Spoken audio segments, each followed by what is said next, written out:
विखे पाटलांनी आता सारवासारव केली। मी शेतकरी कर्जमाफीच्या विरोधात नाही, मात्र माझ्या वक्तव्याचा विपर्यास केला गेला, त्यामुळे मला खूप वेदना झाल्या असं विखे म्हणाले।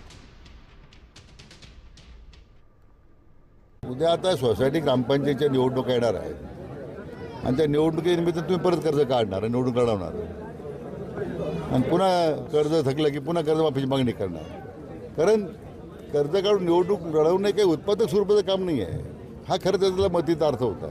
याचा अर्थ शेतकऱ्याच्या कर्जमाफीला माझा विरोध आहे म्हणून मला वाटतं ह्या विधानाचा विपर्यस्त होतोय। कारण नसताना मला त्याच्या फार वेदना झाल्या।